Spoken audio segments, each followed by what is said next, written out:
Hey yo, welcome to the wonderful world of Hungry Heath. Now I am not a classically trained chef. What I am is a self-taught home cook. I have studied under several television chefs. I have a PhD from YouTube University and a black belt in Google Food. I love to cook. The only thing I love more than cooking is my wife, the sensational Shelly Eats Steak. Together we host what we like to call the Friday Night Feast. Now this happens every Friday night, 6:30 Central. We'll cook up an entree or a couple little snacks, show you all how to do it, and then we'll spend the rest of the evening just chewing the fat with all of our friends in the Hungry Horde. We hope y'all can tune in sometime. We'd love to have you over for dinner. Today's video, I'm actually not cooking anything. But we have our aprons on. Well, this is an update on week 98 of my MS journey. And the reason why we're sitting at the counter now, because y'all saw the last couple of weeks we've been in the car while we're running errands, or we're usually on our couch. But we just got through finished. We just got through finished? Oh, that's that doesn't awesome. sound redneck at all. We just completed recording a recipe video for, what is it again? A cream of asparagus soup. Because it's that time of year. So we be on the lookout for that recipe coming out soon. So I figured while we're already set up here, and it's Saturday, I need to refill my pill bottle. A little pill reminder, what is it? A daily. So I figured why not go ahead and do that while we're talking to y'all. And everything's going great, y'all. It's the same old, rinse and repeat. Mm-hmm. So the first thing I'm going to start off with, I always work in order. What I do is I pull everything over, and I move from right to left, basically. And I fill bigger bowls first, and this is magnesium malate. Now, in conjunction with my doctor and the warden, this is what I take. So maybe as I fill these, she can explain to you why, because I just follow her advice. All right. And then I like to do it on a little a little plate, so that way if I spill it, I can pick it up and fill it in. But I take 2 of these every day. Yeah. So you'll see most of these are supplements. So yes. Magnesium malate, there's all kinds of magnesium, right? Because magnesium has to actually bind to something in order for your body to utilize it. So like if you take Calm, that's usually like a citrate or glycinate, and that particular part of it is what helps your body relax. And then magnesium has so many benefits. So when it combines with malate, it's actually good for the nerves. So if you're not familiar, MS or multiple sclerosis is a disease of the nerves, basically the myelin sheath that covers the nerves. So the nerves throughout your whole body, where you feel everything, they have a little protective coat over the nerves. And what happens with MS is that coat starts deteriorating and going. And when that happens, then the nerves can't work right, because there's nothing, like if you think of an electrical cord, if you strip the cover off of the electrical cord, it can be dangerous, right? And it's probably not going to work that well. Well, that's what happens with MS, is that sheath, it's a disease of the myelin sheath. It gets deteriorated. So one thing that is supposed to help with nerves and the myelin sheath is magnesium malate, because the malate will help you kind of build that back. But I'm going to tell y'all, and even Dr. Barry, I know, has done stuff on this too, when it comes to nerve loss, to build up or repair nerves is a very, very lengthy process. So they said it could easily take 3 years, sometimes close to 5 or 6, just depending on how well your body is at healing. So like if you have neuropathy, so a lot of diabetics will get neuropathy where the nerves in their feet. Yes, I have that. Right, they'll start to go dead. Well, it can take 5 years, 3 to 5 years of being a non-diabetic. Like if you went keto because of diabetes, right, which is what we did in the initial part, we went keto to reverse our diabetes. Well, even though our diabetes is reversed, right, so we're no longer damaging our bodies, but our bodies still have lots of damage, right? Because, we weren't kind to our internal bodies for years. And so that nerve damage is down there. Well, you can eventually, in most cases, repair the nerves. It just takes time. So, you have to consistently have that healthy diet, such as keto or carnivore, which is what we're doing, and then do other things to help repair the nerves. So, exercise is important because that gets the blood flow to those extremities. And guess what? Nerves need blood flow. So if you want to rebuild it, you need to work and get blood flow going constantly to those parts of your body that you've had nerve damage, so that then with the blood flow there, that'll then help kind of give a good environment for the nerves to start repairing and regrowing. And it isn't, once a nerve is damaged, that particular nerve won't regrow, but it can offshoot from a healthy nerve to then grow a healthy, like think of a tree branch. If you cut off one of the roots, more likely that original root is not going to regrow, but back from the tree, from the healthy part, it'll regrow a root kind of in that same area, right, to replace where that one root was cut off. That's the same thing with your nerves. It's not going to repair that one that's damaged if it's beyond repair, right? And most likely if you have neuropathy, it's beyond repair. So what it'll do is grow new nerves in that kind of same area close by. And that's why it takes so long, because you have to grow that new nerve from a good, healthy working nerve part, and then grow that new one. That's why it's going to take a long time. So that's why it was only 3 years ago that I reversed my diabetes, but I've had over 30 years. Yeah, being unhealthy. Yeah. So it's going to take a while. It's going to take time, and that's why, you've heard where I've gotten frustrated with, keto and weight loss and stuff. But again, we just circle home. Keto is not a weight loss diet. I know that's what's popular, right? Everybody's like, oh, let's be keto so I can lose weight. It's not a weight loss diet. And that's just a positive side effect. Really what keto and carnivore is a health optimization. How do we get healthy, right? If you don't care about your health, if you're like, I don't care, YOLO, don't do keto. Like, honestly, don't do keto. Go live your best life. Don't be restricting yourself and so forth if you don't care about your health. If all you care about is, I just want to be a certain size, I want to be a certain weight, keto is not for you. Honestly, it's not. Go do something else extreme to lose the weight. If you absolutely, that's all you care about, don't do keto. Keto is for health, y'all. It is for healthiness. Do you want to be healthy? Because it's great to live in the now, but you know what? When I took care of my grandmother and then my mother and my stepfather, I saw the future. Yeah, I can certainly eat whatever I want right now, but do I want to end up like that in 30 years, 20 years, 40 years, whatever? Then you're going to have the repercussions. It's like, no, I want to be healthy, not only now, but in the future, because that's what's going to matter. I don't want to be a 50, 60, 70-year-old taking literally dozens of pills every single day and not being able to enjoy life, being in pain, taking shots, going to doctor's offices. Like with my grandmother, we were taking her to a doctor almost every single week. Who wants to do that? I want to be healthy enough when I retire that we could be on trips and traveling and not have to worry about medications and doctor's appointments. Like, seriously. So keto is for health.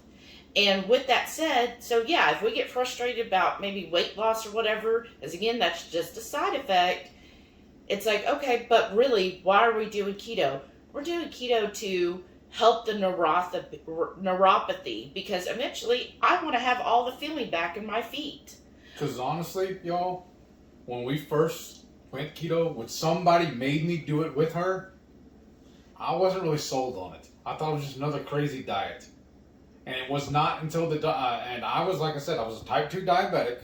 I was taking metformin, and the doctor actually called me and told me to stop taking it because I was no longer a type 2 diabetic and the metformin can actually be harmful to me.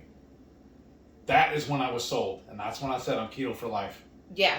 And when I told Heath that we were doing keto, I would go watch our story, but I was like, I didn't even care about the weight. Like, I didn't even look up weight loss. What I looked was, how do I reverse or how do I treat my diabetes? Yes. And that's how I found Dr. Berry. It was like, okay, he says that I could improve my diabetes naturally with just food and not have to take insulin. Well, I'm going to test this doctor. Like, I'm going to challenge him. Let's see. Especially when he sounded like a redneck. Right, because I'm very much a skeptic of a lot of things. Like, I'm kind of like, well, show me the proof. And so when he was like making that, I'm like, okay, we're going to see. Bet, right, exactly, as the youngins say. Youngins. So yes, I was like, okay, let's do it. And I know I've said this in my story, so if you've watched the story, you're getting a little repeat. But when I was in the hospital, by day 8 in the hospital, they were no longer having to give me insulin after I ate. And I'm telling you, what's up with this? Yeah, that was at the very beginning of just doing like very, very minimum, basic keto. Like, I was not freaking out over ingredients. I was just like, okay, I know I can't have grains, and I can't have breads, can't have pastas, can't have sugars, right? No sugars. So when I get the hospital menu, I was like, okay, I know I need the protein, whatever that is, and okay, here's my side options. Well, the only side option at this hospital was generally, they called it silver leaf or something. Basically, collard greens. Collard greens. Because if y'all don't know, you need to go watch the video. But she was in New Zealand when this was happening. So I would say, okay, double order of collard greens, and then I would ask for a side of butter, like real butter. Real butter, not margarine. Right. And then for breakfast there, they didn't have any, like, it was all some type of cereal or bread or... It's very much a lot like the way the British do it. Because that's who... Well, right. So breakfast is not a big thing there. Yeah.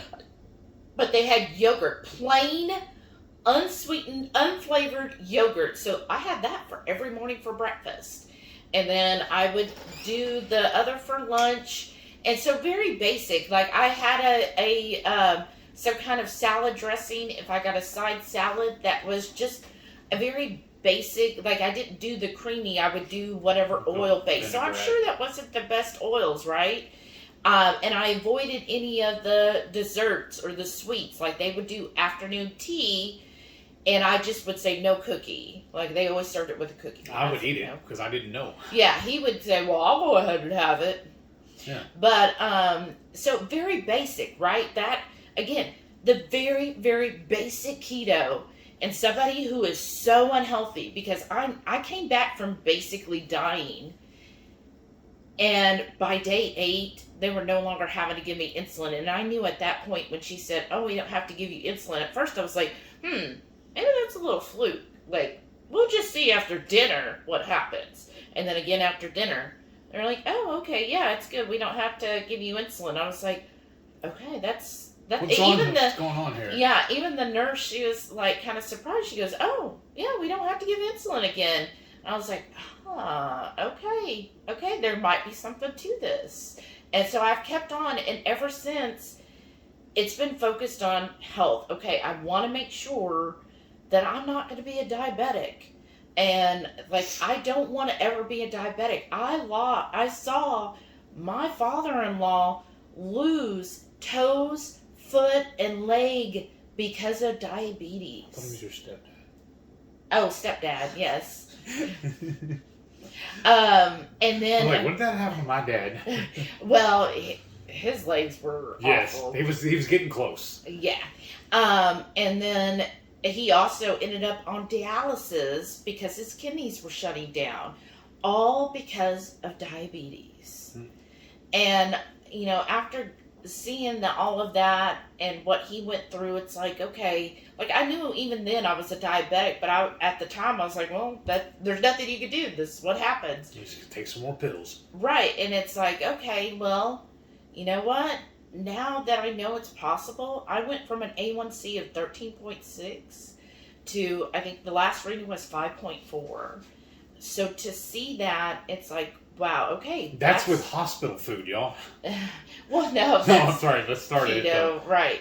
But to know that, you know what? This keto is for health. Yes. It's really for health. And I feel like if people focus on that, then the stress you get from, oh, I'm not losing weight this week. Oh, I haven't lost weight in 3 weeks or a month or 6 months or a year. But you know what? Are you a diabetic? How's your health? How do you feel each day? Mm-hmm. Remember those things and focus on the positives, and eventually the rest will come. This might sound rude, and I'm not trying to be, but honestly, it seems like all the focus on the weight loss thing is honestly just vanity. That's all it is. And that should not be your focus. It should be, like she said, your health. Because if you do that correctly, you trust the process. Because what is it? Nurse Cindy said it took her a year. Her last stall. It lasted her over a year before she started losing any weight. That's what, like 2KK says too. The scale is the devil. It's been over a month since I even got on the scale. I used to do it weekly. I would check my weight, but now I just honestly don't care anymore.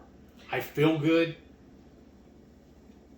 With the supplements I'm taking, I'm feeling like tremendous.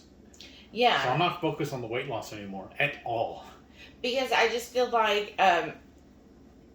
it when you see the weight loss, and I feel like this too. When I first was seeing all of the weight loss, it is a huge like motivator because you're like, oh wow, that's really cool. I'm losing weight. That's great.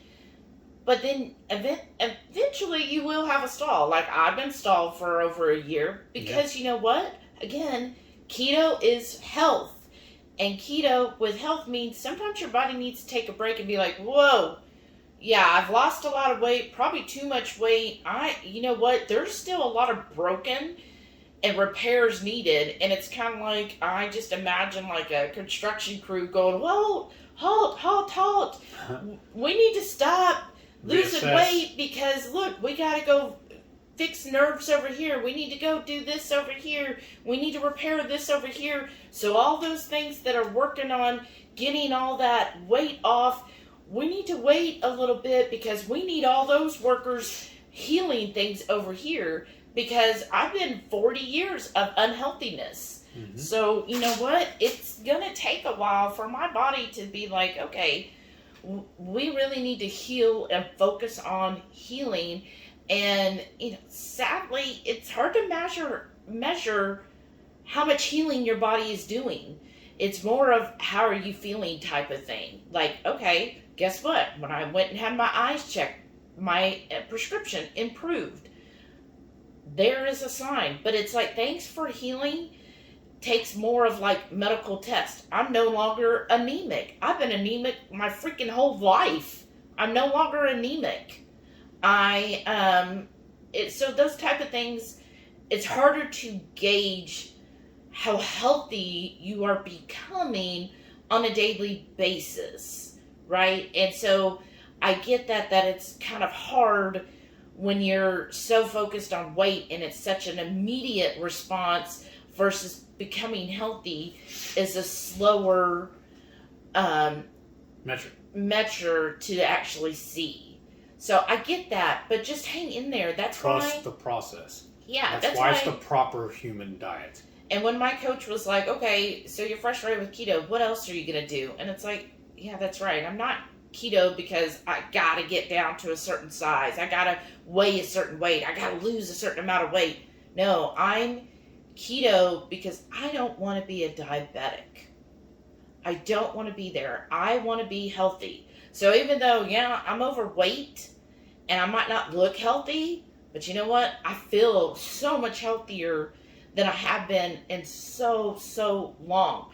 Like, I remember literally growing up, never having an ounce of energy, never feeling like doing anything, feeling like just walking from my car to the house took so much effort. And now it's like nothing. Now we can go out walking somewhere all day long, and I'm fine with it. That is a huge, huge improvement. And that just shows me, yeah, that's what healthy feels like, Shelly. So tell me, what does healthy feel like for you?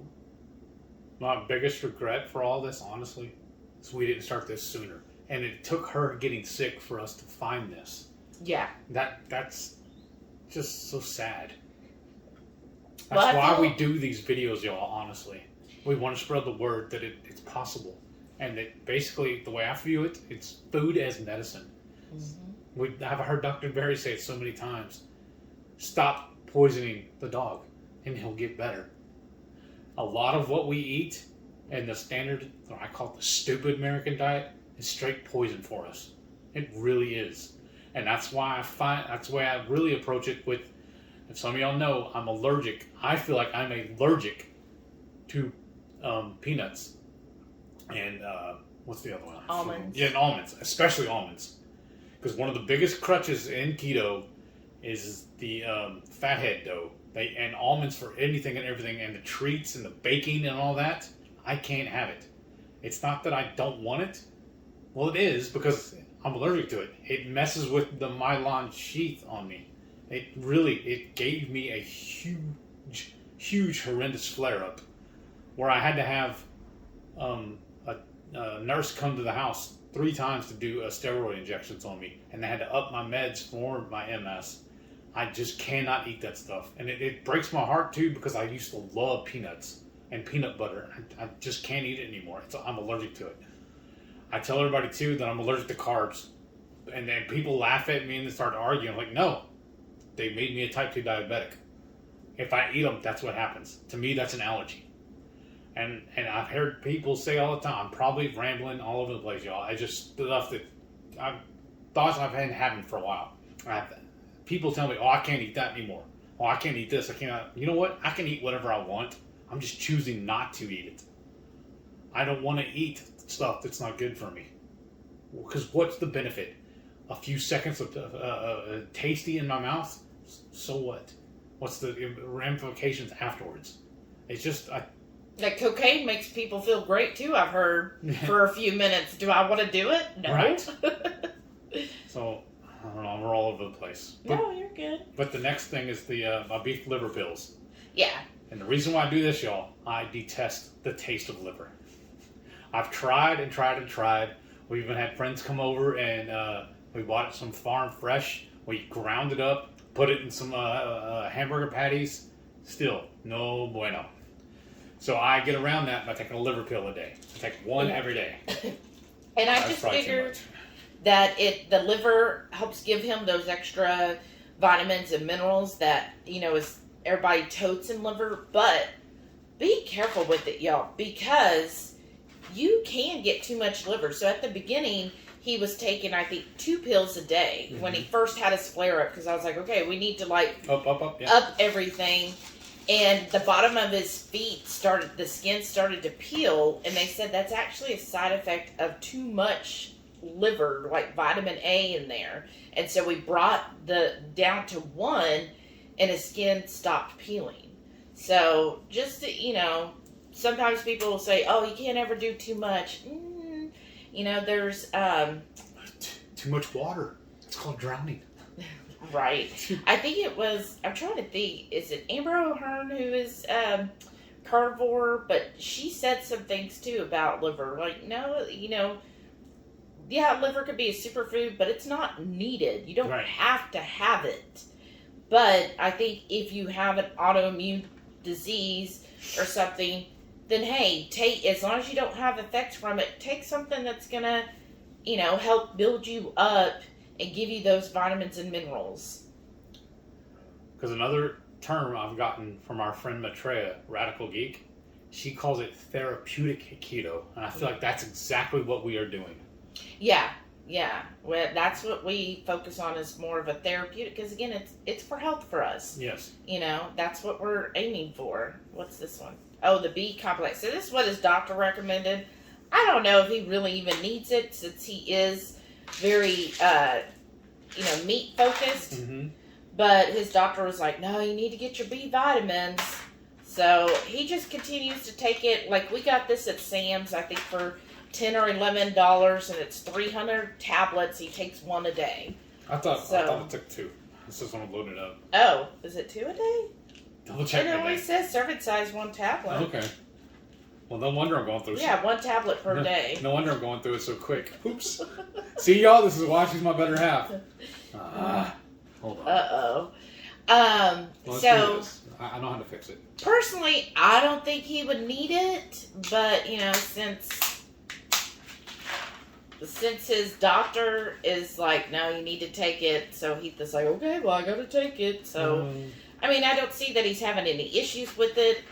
I would gather, sometimes these vitamins aren't really all that absorbent for you, so I would almost gather that he probably doesn't even absorb most of this cheap vitamin. But, whatever. If it helps, it helps. I mean, we could always stop doing it as a trial and see what happens. But why? Yeah, exactly why. Just go ahead and let him keep taking it. Again, it's not that expensive. Because another thing, y'all, you notice I mention Dr. Berry a lot. Because he's the one that did this, I feel like. Anytime I see him in person, especially, I will go up and thank him. I shake his hand and thank him because I feel like he saved my life. And I really feel like I'm doing Berry method keto. And one of his big tenets is no pills, powders, or potions needed to do this diet correctly.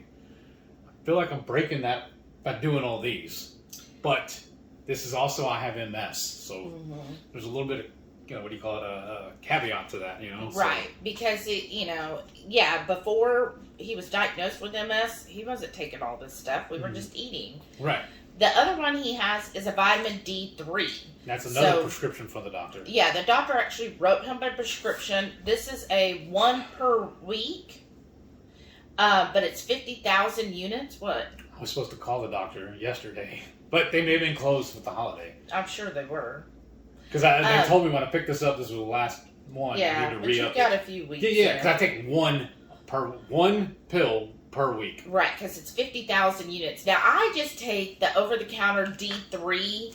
I get off of Amazon. It's a little gel capsule, and I take one every day, especially during the winter months when, we're not outside. Plus, I work from home, so I'm very rarely outside, y'all. Right. So, yeah, I just do that, so if for some reason the doctor decides, hey, I'm not going to re-up your D3, then we can always do the over-the-counter. But this way, he only pays like $4 and gets, I think, what is it? A month, I think. 3 months supply. Oh, and this? Yeah, it says 12, so that would be 3 months. One per week. Wait.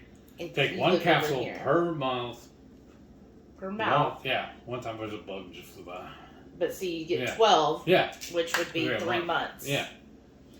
But anyway, so yeah, we could always do that. But $4 $4 times 4, so $16 for a year. That is cheaper than I'm paying for the little gel ones. But hey, I'm just saying I recommend D3 to most everybody, especially those of y'all. I saw everybody posting their snow pictures today. Yeah, it's winter. You're going to need to up your D3 and get that since you're not going to get as much sun. And then the last thing is Abaggio. This is really the only main prescription he takes for his MS. This is the medicine that he is actually treating his MS with. And originally he had given me a dosage of 7 milligrams. But now, after I had that flare-up, he upped it to 14 milligrams. But it's still only one pill. Let me see. I don't know if y'all can tell or not how small that pill is. Hold it between your 2 fingers. Yeah, because my fingers aren't fat. See, that tiny, tiny, tiny. But, so he's been taking that. He hasn't had any adverse reaction, because that was, like, one of my main concerns, because I was like, well, what could it cause? And, So that's what he has. It's just, it's one of those things like, sometimes you think, well, maybe if I quit it, but then it's like, do you really risk having another flare up? And so that's always concerning. Right. And so this goes back over and goes up in the cabinet with all the other medicines. And then this sits on my computer desk so that every morning I know to take my pills. It sits right there, right behind my computer. Yes, because you need reminders. Yes. So, but yeah, I don't know. That's what I take every day. Yeah. And it seems to be helping, so. Yeah, so and then eating right. It's been, I think, 2 years since you started really the had regimen. the flare up. Yeah. So, I mean, that's pretty good. And the last MRI he had done had no new lesions. And the doctor said he didn't need to see me for another year. Yeah. That's honestly partly why I'm calling also. Is I can't remember when the actual date is, so I want to double check and put it on my calendar. I don't remember exactly when. I just know it was a year from the last time I saw him. The last time I saw him was actually on Shauna's birthday. That's right. So I bet it's in your phone for next August. Probably, but yeah. So your week, everything's going well, it sounds like. Yeah, stellar. Yeah. No, feeling good. Yeah, everything's great. That's awesome. Today's a day off from my DDPY. Oh, okay. And I'll start again next week. Or now start again tomorrow, and then another 6 days. Yeah, so you're basically, week start is always on Sundays. Yes. So not a traditional like Monday for a lot of people. His is Sunday. So when he's like next week, that means tomorrow Sunday. Yeah. Because that's it's actually kind of cool because that also coincides with my work week. Our is Sunday through Saturday is our work, and I'm off every Friday and Saturday. So yeah, that's nice. And he's coming up on a year. Yes. This week he'll be a year at his job, y'all. I'm so impressed. Yeah. Like wow, that's gone by so fast. It really has. And you're loving it. Yes. And because you all know, I used to work construction, going job to job, and it was a construction. I just said that. It was a quality control for a cabinet company. I'd go in and measure the houses, and then cabinets. For cabinets, yeah, I'd measure the houses for the new cabinets. Then I would go and double check the install afterwards, and then I would go and do small services for once they're occupied, or right before they occupy. And that's when I started having the problems with the MS. I didn't know that's what it was. I just had this weird feeling, like it's almost like a band, something real tight around my midsection. I could not figure it out. And the doctor just kind of blew it off, told me, well, that's just your diabetes, that's all it is. And I was like, whatever, because that's when I was taking the metformin and all.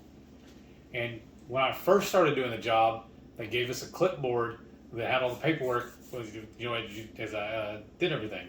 But then we graduated to a little tablet. I carried it around, did all my work then, and that's why when I finished the job, I could email it in. Like otherwise it would have to be the next day. I'd send it all in by fax. But then I could do it. Well, I was walking into a house, and I missed the step. There was a little ledge there on the front porch, and I missed it. Tripped over it and smacked my head right into the door jamb. And then I was like, I tried to be a tough guy. I went right back to work the next day, and was it about a week later when I really started having problems in my eyes? I think it was. Yeah. And now that was fast forward a year after you told the doctor. Yeah. And you were no longer on metformin at the time. Yeah. Yeah. Yeah, I was already. We were well into keto a year and a half. Yeah. And like I said, I tripped and fell, but I couldn't figure out what the deal was with my band on me. That feeling around me. They just kept blowing it off. And then, so I went in, and he said I was having real bad vision problems. So they sent me in for an eye doctor appointment, and she told me there's nothing wrong with your eyes. They're fine. There's something wrong with your head. I was like, great, my wife's right. Something wrong with my head. So then they had me go get an MRI, and then that's when they figured out that I had the lesions. and then they diagnosed it as the MS. Yeah. So. And then at first, you know, it's just kind of like he had to wear an eye patch, and then he was doing okay, and we were still like, no, keto's the best, you know, we don't need to take these pills. Mm-hmm. And then he was doing fine for several months, and then we started eating lots of peanuts and almonds, and then that's when he had a really bad flare-up where he was basically having to use a walker almost to the point of a wheelchair. Yeah. So that's why, you know, I get it, society is all about how people look, and so it's very easy to focus on looks of people and how you look and how skinny you are and so forth. But it's like, when it comes down to it, though, what really matters is how you feel and your ability to do stuff. And when we got down to really dark moment where he was almost in a wheelchair, like I had to assist him with walking. He had to have a walker, and even then he felt scary on a walker. And I remember the first time he decided to walk to the mailbox with the walker, y'all, to the mailbox. He was deathly afraid. Like, I had to coach him to it. Like, you could do it, because we'd been working and doing the DDPY and everything. But he was still so scared because he did not want to fall. He was so afraid of falling. And when he made it to the mailbox and back on a walker, it like boosted my spirits, honestly. Yeah, and it's little things like that where you realize how important health really is. So when it comes down to it, it doesn't matter. Like, Renee has patients in her physical therapy who weigh like nothing, that weigh, you know, 120 pounds. Like, oh, that'd be, man, if I was a woman and weigh 120 pounds, I'd be so perfect. Guess what? She's treating them because they can't walk. They have all kinds of issues. Do you want to weigh 120 pounds and have all kinds of issues and not be able to walk to the mailbox? Or would you rather, you know, maybe you weigh 180, 190, or 200, or even more, but guess what? Can you walk to the mailbox? That's what matters. When it comes down to it, how you're able to do stuff, how you feel, that's the ultimate thing that matters. So don't get discouraged about the scale, about measurements, about being in a stall. Just remind yourself, and if you have to, write it down. What is your healthy feeling? What are your health goals? How are you feeling healthy? What health accomplishments have you made? And remind yourself of that. You know what? Yeah, the scale's not moving. But you know what? I'm not having to take any more insulin. I'm not having to be in a walker or use a cane or be stuck in the bed all day long. Or, you know, all the different health issues all of us have experienced. And just think you don't have those, or they're so much better nowadays because of that. Like hearing Chris and Miriam talk about their child, Max, that had the seizures. Again, therapeutic keto. Yes. I mean, just to think of, hey, you no longer have to be so worried that you're going to have a seizure. I mean, those are so much more worthwhile goals and accomplishments than seeing a number on a scale. Yes. When it comes down to it, it just doesn't matter. It does not matter in the long term. So, I know we've been like rambling. Well, I feel preachy, yeah. So I apologize, but I just feel like I felt like compelled this message needs to be sent out there, and if it helps one person, I hope it helps you today to realize what's important in life. And then as kind of I guess a little segue here, since we've come down with that. Oh, sorry, y'all. Let's show them our food. Well, wait, I want a couple things. Okay. I wanted to make an announcement. So, if you follow me, I've been doing basically therapeutic keto. Again, that's very high fat, so I've been focusing on 90% fat. And I know some people are like, whoa, that's so much fat. And I don't have a gallbladder. 90% fat, still doing that. I'm still doing great. The weight is kind of leveled. It's staying the same, but I'm eating more. So like, yeah, when I was only eating I know I don't want to talk about calories, but it's just easy. When I was only doing 1,200, I was dropping weight like constantly, but that's not good long term. It's not good for your metabolism, and that's just not good. Like, I would end up binging after a while because that's like so little food. So now I'm up to like 2,000 calories, about there. And guess what? The weight, I'm not gaining I lost like 10 to 12 pounds. I'm not gaining all of that back. I'm staying level, right?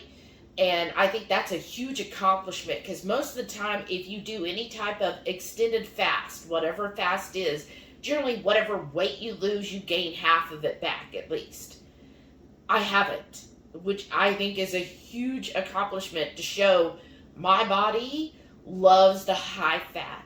I still feel amazing. I still have lots of energy.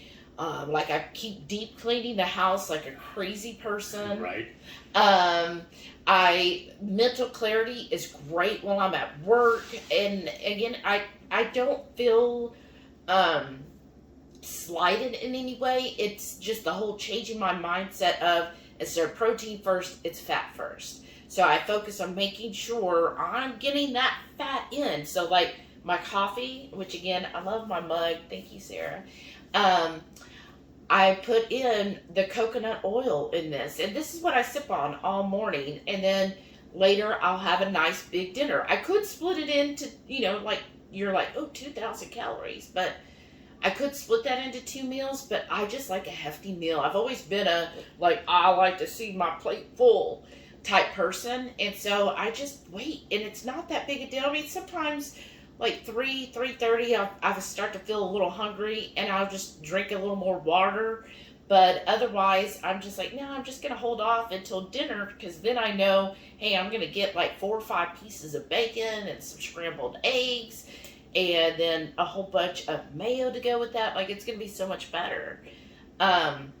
So that's how I've been doing. And so going on that, please do me a favor. Like, we really, really need this. I'm going to be interviewing my coach this week. We're going to do an interview with her and be putting that out. So please do us a favor. Any questions you have for a coach, no matter what the coach is, put it down below. We really need your help on what all to ask her. So what's your vital questions that you would have for a coach? Now, I use Samantha Souza. She's been a coach for over a decade. She helps, of course, she's been keto for over a decade. She started way back when it was Atkins. And she's been doing this for a long time, y'all. She's helped lots of people, and she doesn't just focus on just keto. Like, she will, hey, if you're somebody who's trying to be a bodybuilder and you're like, help me, she coaches them. She worked on a cruise ship for many years as a dancer, so she would help other dancers and stuff. So she's had a lot of experience. So what are your questions for her? Like, what would you want to know about her coaching? So it's called Diet Destroyers. I have a link below. She just offered a light program, so if you don't want the lifetime, you just wanted a 6-week program, she's got that option now. So what questions do you have about the program? What questions would you want to ask? Like, mentally, what do you feel like why would you want to get a coach? Let me know. Or if you're not wanting to get a coach, why are you hesitant to get a coach? Let me know. Those are, I think, really good questions and points to ask something of a coach. I definitely had my reservations before I hired her, but I want to say it's really helped me tremendously. And again, it just goes back to the mental aspect of things, which I feel like is something most of us struggle with is just the mental. The diet itself is very easy. I find keto is extremely easy. Yeah. It's more of the mental aspect that could be the challenging part. So please comment, let us know, because I want to have really good questions. I want to make it a very engaging. This is our first interview. So I want to make sure it's really good, y'all, and hope you're interested in her program. If you think that's something that would help you along in your journey. Sounds awesome. Yeah. And then, let's see, so I will be putting out on our community tab. So go over to the community tab. There's 2 things there. One, please, if you've gotten any of our spices, please leave us a review. I posted a post where you can leave your review. Thank you for everybody who has. I love hearing the feedback. Yes. And even if say you hated it, tell us if you hated it. Please go. So just at the top on our page, so when you pull up Hungry Heat's YouTube, you'll see it'll have like a home, videos, playlist, and then there'll be one that'll say community. Click on the community. That's all of our community stuff that we post there. Go look for the one about our seasoning. Leave us a review. We really appreciate it. And then I am going to be posting also our holiday bundles of our seasoning. So I'm going to do like 3 different bundles. I'll either have what I'll call the spicy bundle, which will have our Texas 5 spice, plus our 3 main seasonings, which is the beef rub, pork and poultry, and taco. We've got lots of great comments about our taco seasoning. And then I'm going to have a mild or a tender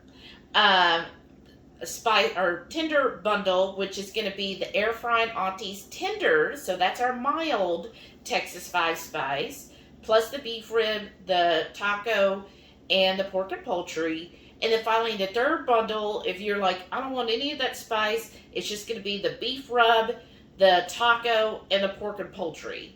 And now they all are going to be in plastic bottles, just because that's just much easier for shipping.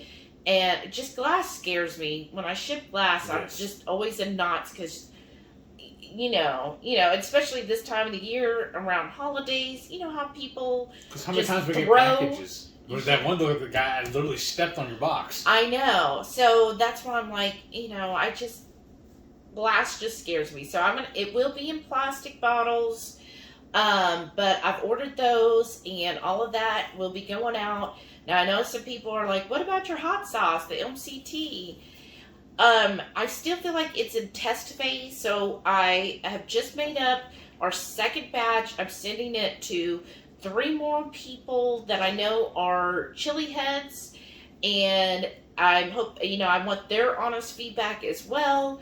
And then I might do another test, and then maybe a slow release after that. It's just, I want to fine tune it and really get this hot sauce down before we just okay, we're done. Here it is. So I really want to get especially people who love hot sauce. I really want to hear their feedback on it, because you all know there's millions of hot sauces out there. So I just want ours to be competitive with other hot sauces, and not just so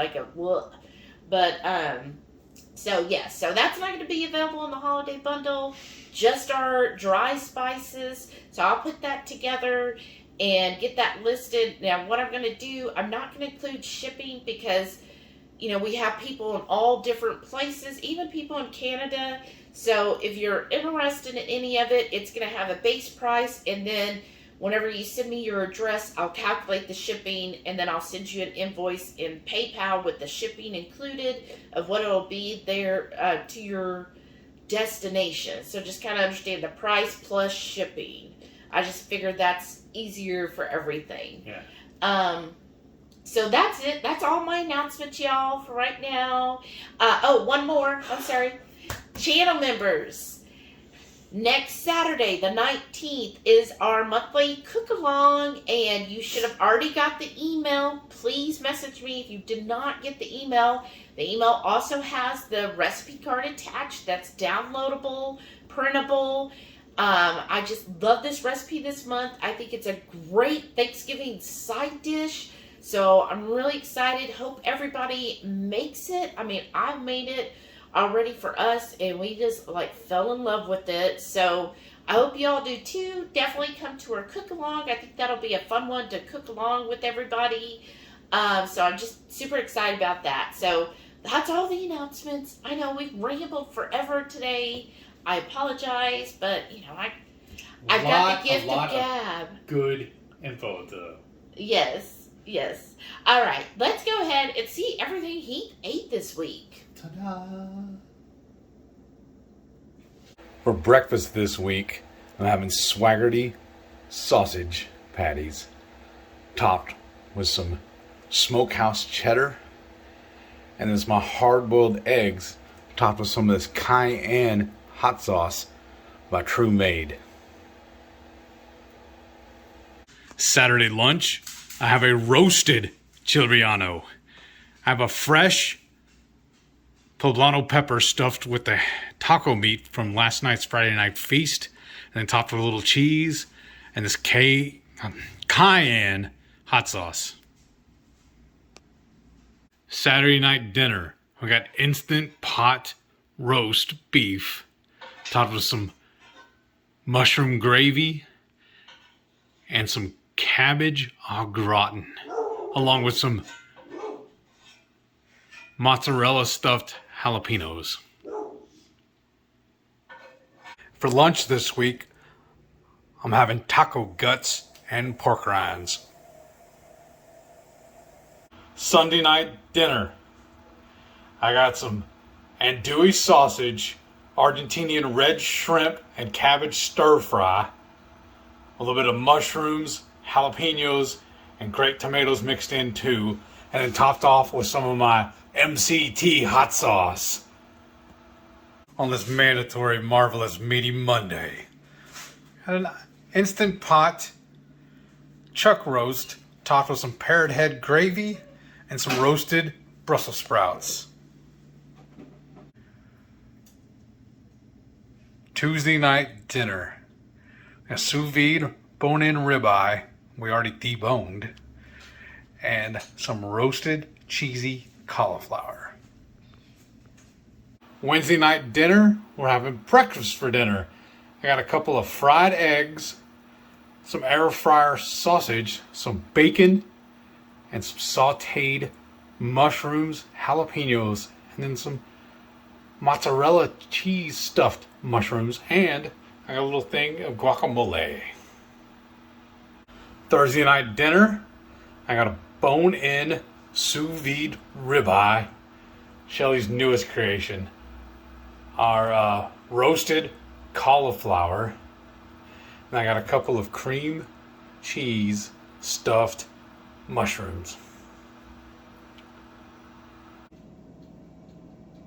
So that was it, folks. I feel like we rambled off long enough.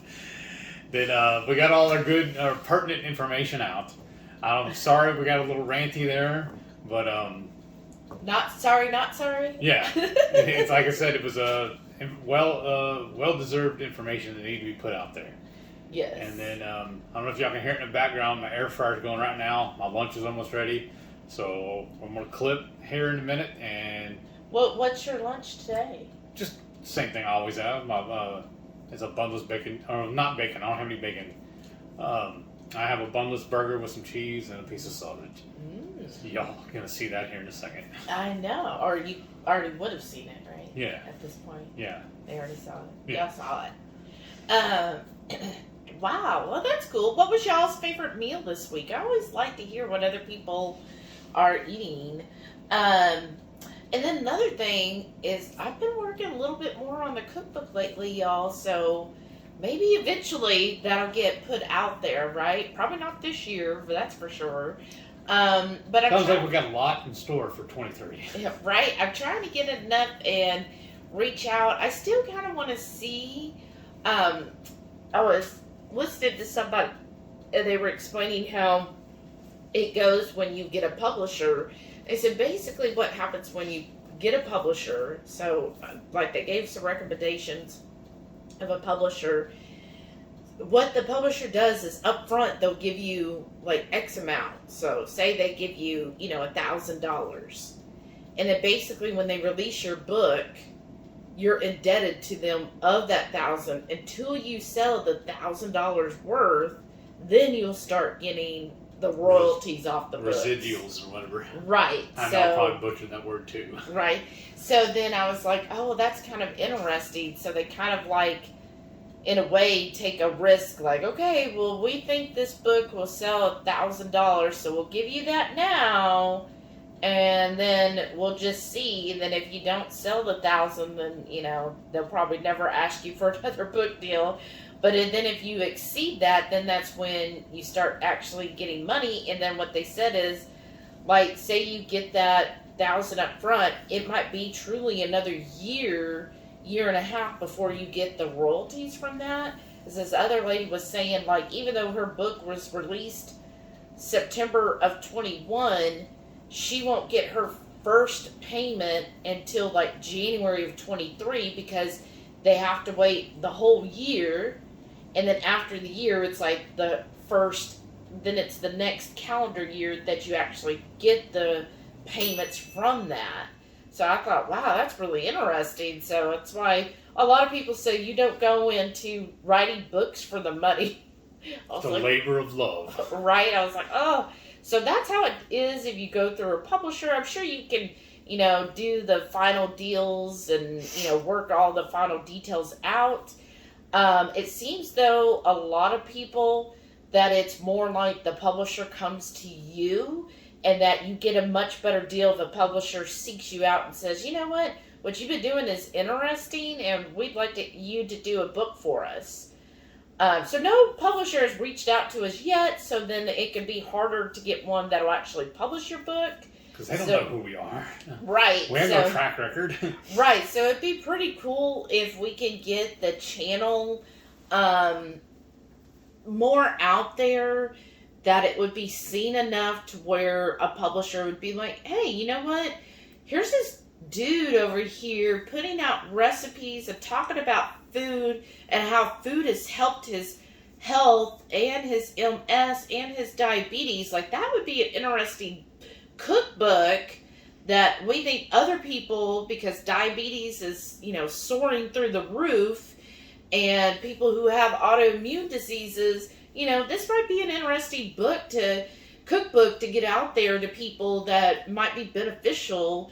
So it'd be nice if we can, get that going enough to where a publisher would see us and be like, okay, yeah, I think that's a cookbook that needs to be publicized and needs to be sent out to like Amazon and Costco and Sam's and all the major book places where they would be like, okay, yeah, that's a message, because that's what we want to get out there. We want people to know, and really our focus again on keto is not like when he has friends tell him, oh yeah, I started keto, or they'll say, well, keto's just for weight loss, and it's like, no, like I really feel like we need to change the thought about keto. It needs to go away from keto's for weight loss. It needs to go keto's for health, because I feel like if more people knew that keto was for health, more people would give keto a try and more people would be getting healthier.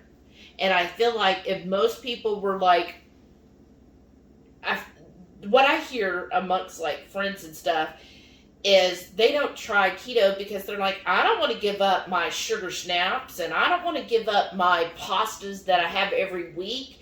And then they're like, oh, I feel so horrible. Well, yeah, I got to take a new medication. Oh, I've been in the hospital for 3 days, so sick. And it's because they see keto as, oh, I'm just going to give something up for weight loss. And they're like, I don't care about giving it up for, like, they'll either go between, yeah, I would like to lose, 20 pounds to, oh, never mind, I don't want to lose weight, YOLO. And because that's what they see keto as, just a weight loss. And I think if it was more out there that keto is for health, that people would be like, you know what, yeah, I'm tired of being in the hospital, I'm tired of taking insulin, I'm tired of spending hundreds of dollars a month on medications, and hey, there's this keto that might help me actually reduce that. Like, okay, maybe it would be worth giving up pasta if I actually did get healthier. Like, that's a concept. So instead of having pasta, I could just swap it out for zoodles or, egg noodles or whatever you wanted. And maybe that would, and then I wouldn't have to spend, hundreds of dollars on this medication. Like, maybe I will try it and just see if it works for me. I think if people went into it with that mindset of, if I try keto for my health and just see if it works, A, I feel like you'll stick to keto better. And B, when you start seeing those health advantages, you're going to be like, oh, that's cool. I'm going to stick with it. Whereas people who go and say, oh, I'm just going to do it for weight loss because I have a wedding coming up, because we literally had somebody tell us, oh, I did keto to lose weight for a wedding, and then I stopped. Because that's what they think. Oh, keto's for weight loss. And I feel like if we get the message out there that keto is for health and share your health benefits, then more people would be like, okay, you know what? Yeah, I don't want to be a diabetic anymore. Yeah, I would like to be able to walk to my mailbox without being out of breath. All right. That then maybe they would be more apt to give it a try, because I feel like if you get to that part where your health is really suffering and hurting your everyday life, that you're more apt to try to make a drastic change of, instead of relying on peanut butter and jelly sandwiches all day long, that you'll be like, okay, let me try like a hamburger or just a bunless patty all day. Let's just see what happens. And that maybe you'd be more apt to try it. So that's my thinking. And I feel like if we get that word out there more, then maybe keto won't be such a bad word to people outside of the keto community. Mm-hmm. That more people and doctors and everything would be like, okay, yeah, I've heard about keto, that, it really helps people with their health. Like, okay, well, maybe let me look into it. So if they see a cookbook, like at Costco, that's like, hey, this is for how to eat for health, and not say keto on the cookbook cover, but instead how you eat for health, and people be like, okay, let's see what this is about. And then they read it, and then they look at all these yummy freaking recipes. They'd be like, okay, I think I'll give this a try. I'll try it for a month, or I'll try it a couple weeks, and let's just see if it helps my health. And then I think they would be more apt to, oh, okay, yeah, this is actually better. Like, I do feel better. Mm-hmm. That's my idea. If you've watched to this part, thank you. And I'm going to try this new thing I saw from somebody else. Leave a one-word comment that is just cookbook. Leave that word cookbook in the comments, and then I'll know that you've watched to this part. Nice. We'll see how that goes. Yeah. But thank you all again so much for watching. And remember, every Friday night, 6:30 Central, we'll go live for the Friday night feast. We'll cook up an entree, maybe a couple little snacks, show y'all how to do it, and then we'll spend the rest of the evening just chewing the fat with all of our friends in the Hungry Horde. We'd love to have you over for dinner sometime. And if you join our channel member right there, hit that join button.